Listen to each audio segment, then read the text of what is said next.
okwogera ne Katonda buli ku makya y'ensula ennamu ekulukutira mu bulamu bwaffe ne tufuna amaanyi agatuyamba okuyita mu lunaku lwonna. Funa amaanyi nga tonnafuluma nnyumba yo. Mwana wa Katonda omwagalwa nkulamusizaako Mukama waffe Yesu Kristo. Twebaza Katonda kubanga abukeesezza nga tuli balamu, erinnya lye lyebazibwe. Wasuze otya eyo nnyabo, wasuze otya eyo ssebo. Nzikiriza nga Katonda akukoze bulungi. Newankubadde nga waliwo ebisoomooza, naye Katonda tumwebaza kubanga era tebitumazeewo. Essaawa eno tuli mu programu yaffe ensulo ey'enkya ku lutimbe lwa 3 EBN-TV. Olunaku luno lwa Wednesday, leero nga 9, twebaza Katonda kubanga atuwadde omukisa obudde ne bukya nga tuli balamu. Nsaba oteeketeeke omwoyo gwo wabeewo ekiseera eky'okwebaza ate era n'okuyiga mu maaso ge. Katwebaze. Tukweyanza Katonda kubanga otuwadde enkya ennungi olwaleero. Bangi ku baganda baffe abawummulidde mu nfuufu y'ensi eno, bangi ababadde n'enteekateeka ez'okukeera ku makya babeeko bye bakola naye nga tebasobodde. Ffe otuwadde omukisa ne bukya era tukyasobola okwogera, tukyasobola okuwulira. Ayi Katonda okisaasire, ekigendererwa ky'okubeerawo kwaffe kituukire mu maaso go. Kkiriza otuwa omukisa gwe wasuubiza abakutya era ekyokuyiga ky'olwaleero kikole amakulu mu bulamu bwaffe. Otusabe n'okwebaza okuyita mu Yesu Kristo Mukama waffe. Amen. Enkya ya leero ekiriko omutwe ogugamba nti tuli baana ba Katonda. Kigambo nga kirungi, kigambo nga kya ssanyu, nga kya ssuubi. Kimpa akamwenyumwenyu buli lwe nkirowoozaako nti nange ne wa muwendo era ne nfuuka omwana wa Katonda. Oluusi abasajja n'abakazi abamu baba boogera nga boogera ku bataata baabwe, naddala nga bataata b'amannya, nga ddala bataata bamanyiddwa oba nga balina ebirungi n'ebinene bye bakoze ng'amannya gaabwe galese omukululo, boogera n'okutya tebatya. Okimanyidde ddala nti singa mwenda mutema nandikyogedde nsanyuka. Olwekyo enkya ya leero twagala tulabe abaana ba Katonda. Obanga ddala omwana wa jjajjaffe, jjajja mwami Yoweri Kaguta Museveni, obanga omwana we asobola okwogera nti ndi mwana wa pulezidenti nga n'okumwenyamwenya, kati nze omwana wa Katonda lwaki nange seeragaako? Nange nenzimba kubanga ndi mwana wa Katonda. Katonda w'abapulezidenti, Katonda w'abakabaka, Katonda w'abantu bonna. Kikugwanidde mwannyinaze nawe muganda wange andaba okukitwala nga kikulu era n'okweba nti tuli baana ba Katonda. Nze Isaac Walugembe, omuweereza w'enjiri ya Kristo nga nsinziira mu kanisa ya Seventh Day Adventist Church Manyangwa mu Gayaza District. Mukama atuwadde omukisa n'enkya ya leero okwongera okuyiga wamu naawe. Olunyiri lwaffe olw'okujjukira lugenda kuva mu kitabo kyakubikulirwa essula ey'oku7 nnyo olw'okutaano. Agamba bw'ati, essula eno ey'omusanvu mwe tutambulidde olunyiri olw'okutaano lugamba bwe luti. Agamba nti ab'omu kika kya Yuda abaateekebwako akabonero 10,000, ab'omu kika kya Lawubeni 10,000, ab'omu kika kya Gaadi 10,000.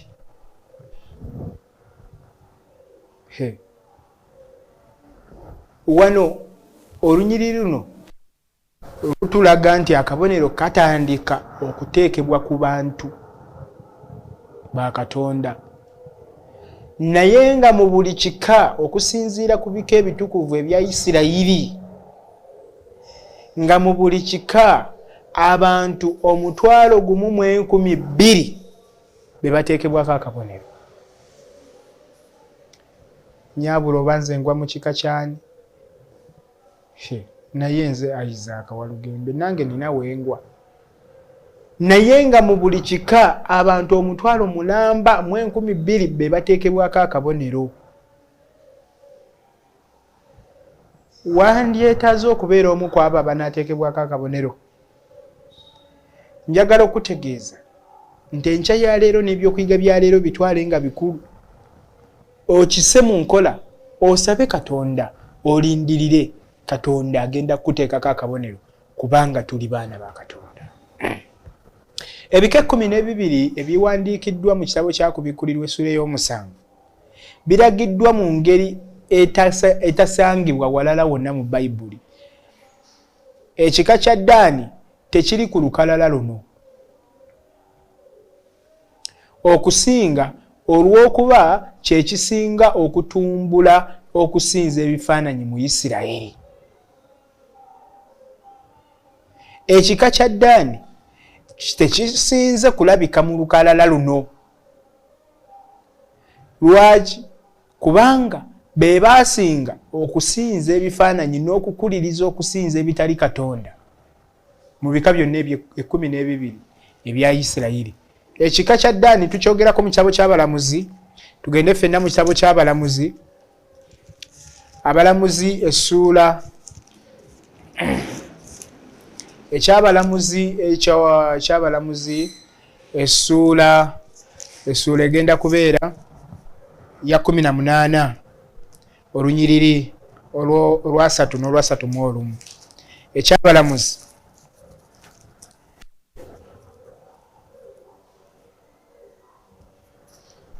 Eky'Abalamuzi essula ya 18 olwa 3 n'olwa 31 agamba bw'ati: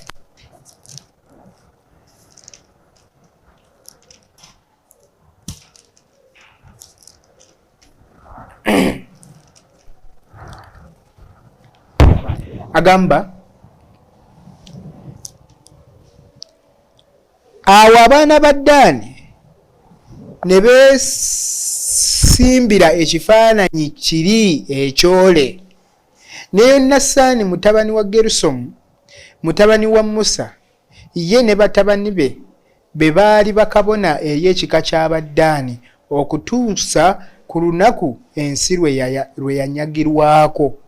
Awo ne beesimbira ekifaananyi kya Mika ekyole kye yakola ennaku zonna ennyumba ya Katonda ng'ekyali mu Siiro. Abasajja bano bo bennyini Abaddaani ng'ekika ne beesimbira ekifaananyi okukisinza okusinga Katonda. Y'ensonga lwaki eno mu kubikkulirwa ekika kya Ddaani tekyogeddwako ku bantu abateekebwako akabonero. Tulabye nga buli kika kyogerwako ne bateekebwako akabonero, naye Ddaani tayogeddwako. Yuda kitegeeza n'amutendereza Mukama. Ekigambo Yuda kitegeeza n'amutenderezanga Mukama. Yuda bwe yali ng'akyali muto era ng'ali mu baganda be, yali mwetegefu okutunda muganda we ku bitundu bya ffeeza 30. Ekyo kiri mu Lubereberye essula ya 37 olwa 26. Tusomewo Lubereberye 3 olunyiriri olwa 26. Lubereberye essula 37 olunyiriri olwa 26. Agamba bw'ati: agamba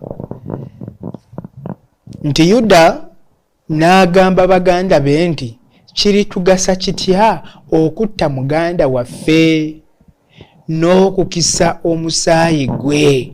Olwa 27 agamba kale tumuguze Abamisiri Abayisimayiri, so omukono gwaffe guleme okumubaako, kubanga ye muganda waffe, gwe mubiri gwaffe. Baganda be ne bamuwulira. Yuda naye okuyita mu bulamu bwe n'okusingira ddala ne Tamali mu nnyo lwa 38 mu ssuula ya 38. Mu butuufu Yuda yali mwetegefu okwetunda okutaasa muganda we. Mu ssuula ya 43 onnyo lw'omunaana n'olw'omwenda katusomewo 43 omunaana n'omwenda agamba bw'ati: agamba nti Yuda n'agamba Isirayiri kitaawe nti sindika omulenzi awamu nange, naffe tunaagolokoka ne tugenda tube balamu tuleme okufa ffe naawe era n'abaana baffe abato.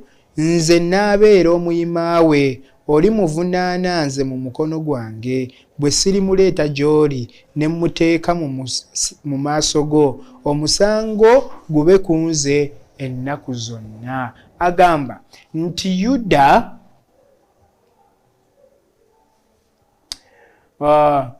yali mwetegefu okwetunda okutaasa muganda we, okukyukira ddala okuva ku ekyo kye yali.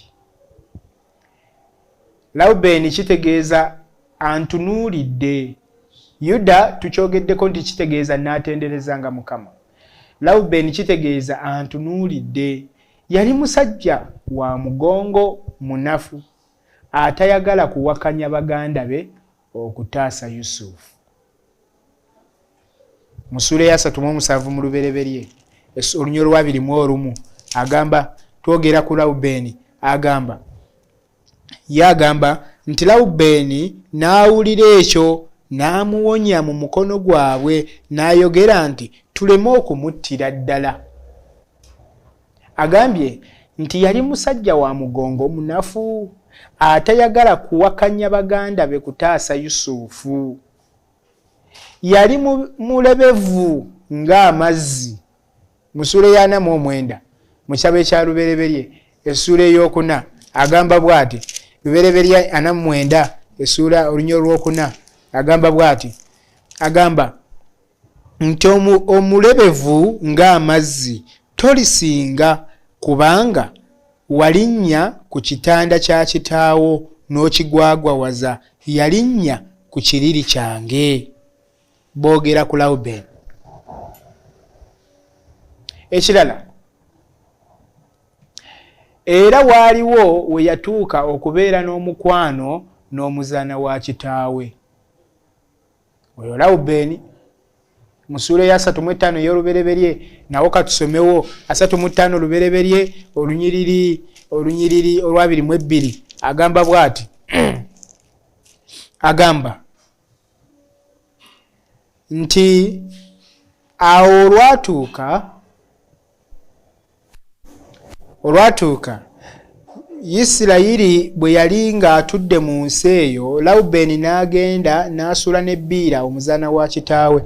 Isirayiri n'akiwulirako. Batabani ba Yakobo baali 12. Buli omu wano Katonda amuggyayo ng'amunnyonnyola details ze.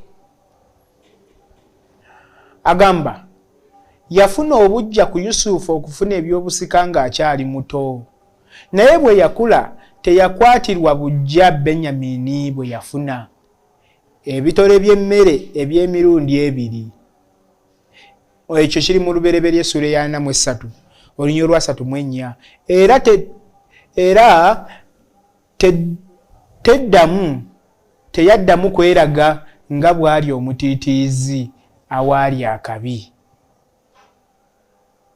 Oyo ye Lawubeni. Kati twogera ku Gaadi.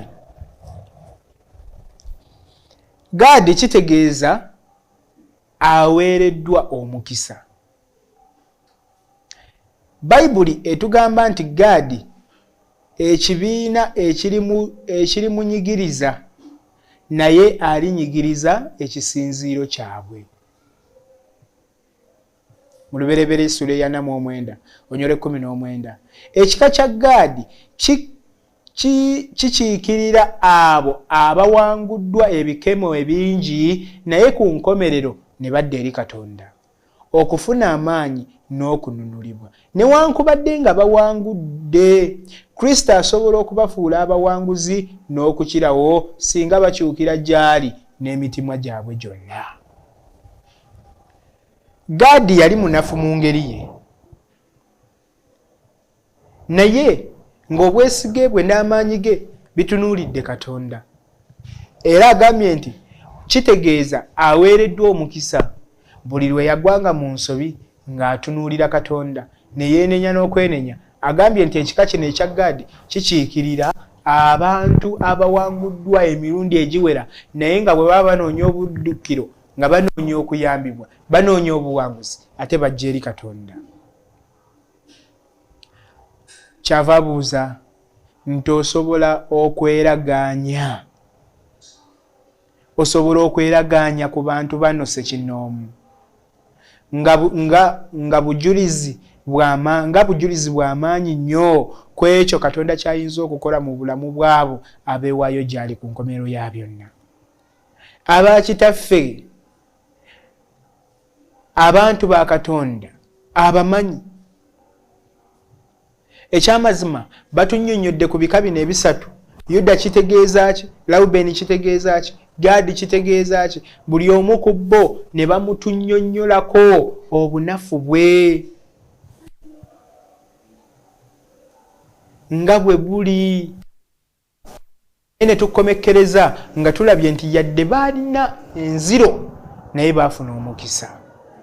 Tuli baana ba Katonda. Katonda akimanyi tuli boonoonyi.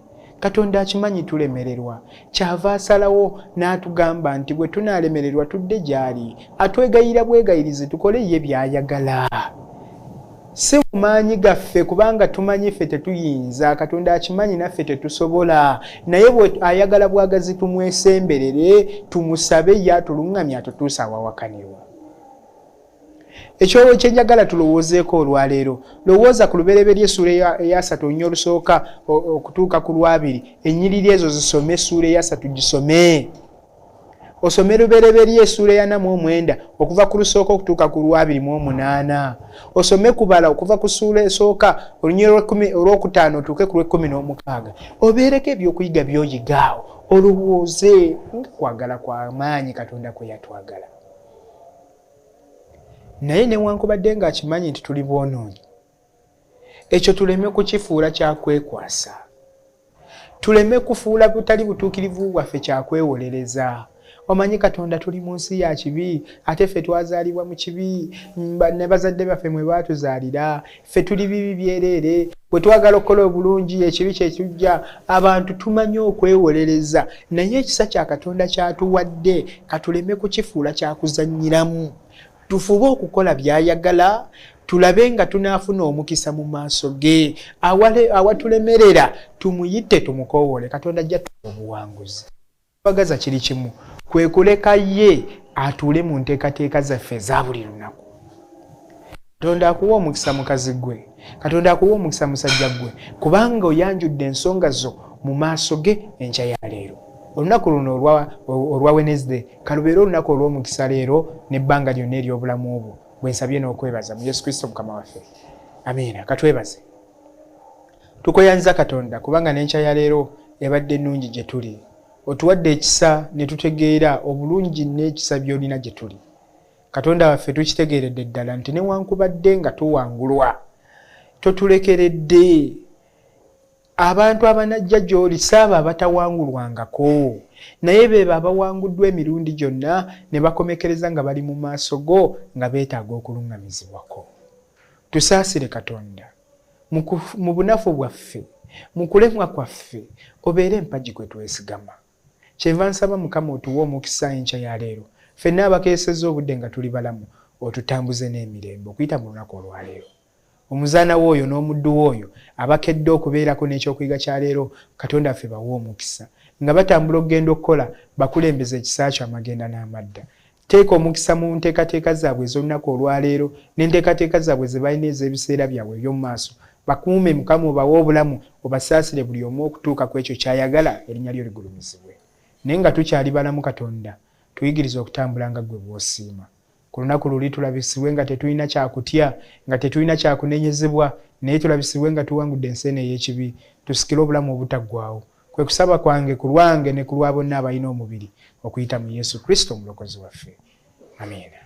Nsaba Mukama akuwa omukisa mu kwagaliza olunaku olulungi. Okwogera ne Katonda buli ku makya y'ensula ennamu ekulukutira mu bulamu bwaffe ne tufuna amaanyi agatuyamba okuyita mu lunaku lwonna. Funa amaanyi nga tonnafuluma nnyumba yo.